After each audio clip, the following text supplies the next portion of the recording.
Well, this is going to be different. Yeah. And in a good way. I really like it. Here we are, Children's Wisconsin, raising money for the kids and the families. Yeah. And many times we have moms and their sons here, but very few times do we have the son who's 53. Who's the patient? Who's the patient with mom? What you're saying? Yes. This is for children's, yes. Yes, it is. Dottie, thank you for, for this guy, first of all, and thank you for being on mic. I understand that you didn't know you were going to have to talk today. That's true. Okay, yeah. He just Well, kind of, he sprung that on you. We're glad you're here. So you guys are originally from Fond du Lac. Correct. Okay, so when he was born, when Dan was born, he was born with a congenital heart defect. And how was that handled in Fond du Lac whenever whenever he was a baby? When he was born, he was our fifth child, and he was perfectly normal. There was nothing found to be abnormal about him. But with 4 siblings, just a year or 2 older than he is, there was always somebody sick in the house, so we always had someone with pneumonia or bronchitis or something. So he had pneumonia a couple times, and he wound up in the hospital. I think the first time he was about 3 or 4 months old, and that was in Fond du Lac. And then after he got out, and we went to a pediatrician, that was the only one in Fond du Lac at the time. And then when he got out, he was perfectly fine, and then pretty soon he'd have pneumonia again. So he was in the hospital one time with pneumonia, and during the night, his pulse went down into the high 30s, and he was probably, I don't know, 5, 4, 5, 3, 4, 5. I don't remember. I have 9 Right. kids. I can't remember how old they were. And so they called the cardiologist and found like he wasn't a pediatric cardiologist, but was a friend as well as the only cardiologist. He went in to see him, and he took some imaging of his heart and showed us the imaging, and his heart looked round as opposed to the little oval with the point. So he sent us to Children's, where Dan saw several physicians here. This was, I think it was the old Children's Hospital. Yeah, probably on Wisconsin Avenue. Yeah. Yes, correct. And they did some imaging there and said that he had a very, very rare heart condition called corrected transposition of the great vessels. And in past years, I've looked that up, and it's like 0.0001% of the population has this rare anomaly. And so then he, from then on, stayed with the pediatrician in Children's, and when he went to college, then, I had no control, but he did up until then. Then after he got out of college and came back to Milwaukee, he started seeing a cardiologist who said, go back to Children's, Okay. because it was so rare. So it was so rare, and by this time you're a grown man, and you got a job in the Department of Corrections. Correct. Okay, and you worked there for how many years? 27. Okay, so 27 years, you had no problems at all? Everything was okay? No, I had no problems whatsoever until 6 years ago. I wore a Holter monitor, which it will show your heart beating over a 24-hour period. It was showing that overnight it would take 3 to 4 seconds for my heart from the top to the bottom of the beat. So because of that, I had a pacemaker put in. And so if that were to happen again, the pacemaker is just pacing that heart block. If there's that long period of a beat, the pacemaker will pace it. And I had that put in here as well at Children's. And how old were you then? Okay. 47. Okay. Now, you have to understand this, ladies and gentlemen. In our little packet of information about the people we're going to interview today, they have some pictures Yeah, of all of them. of everybody. And one of the pictures is Dan here. is of Dan. He received the award for bravery on February 21st, 2018. He's 53 years old now. But he got this. Do you have this somewhere like in your office or something? I do. Well, I did have it in my office. I retired a year ago. It is down in the basement in my box, which waiting for some place to be put. That's hilarious. So when you go, like when you tried to get treated at other places, I would assume, and they just probably look at you like, we don't know what this is about.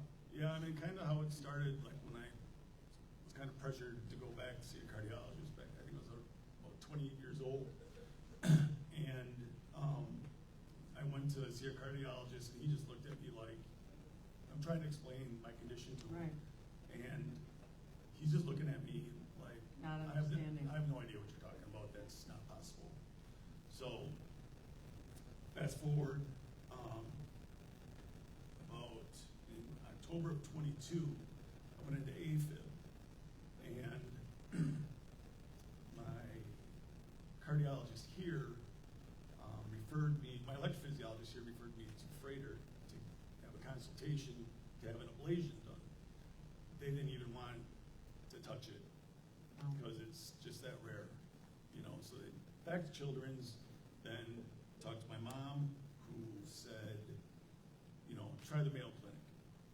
So in August of 23, we went to the Mayo Clinic and kind of started a path on how we're gonna correct the AFib. So put on some blood thinners and blood pressure medication, and I was in AFib until like a month ago. I was going to have a cardio version, which is shocking your heart back into rhythm. And to do that, they put me on some medication to make that procedure more successful. So I just had, like 2 weeks ago, I had an EKG, and it showed that I'm not AFib because I've been on this medication. So the medication alone did it? Yes. Oh, and that's fantastic. That's amazing. That's incredible. So I'm now on a lower dose of that medication to see if I can stay out of AFib. I have an appointment in 2 weeks, and we'll find out. That's awesome. Now, that's not where your story with children ends, though. Right. No, because they referred me back here. You know, Mayo's like, well, you can get all this stuff done at Children's. So I still go to all my appointments here, have all my testing done, the echo, the EKG, everything. And now you work here. And now I work here. I just got hired about 3 months ago, working in public safety part-time. Wow, that's fantastic. But you have to tell us, what was it like to be an inpatient here with all those little ones around you?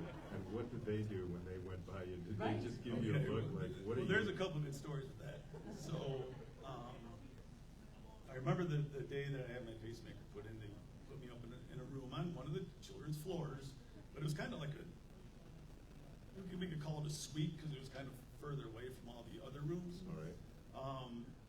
And I ordered dinner that night, and they brought the food up, and it was like a really small cheeseburger and 3 fries. Like a Happy Meal. Right. You know, the kid Yeah. size. You Oh got my the gosh. kid-sized meal because Right. you're at a children's Exactly. hospital. And a chocolate shake and like a little Dixie cup. So come the next morning, I was really hungry.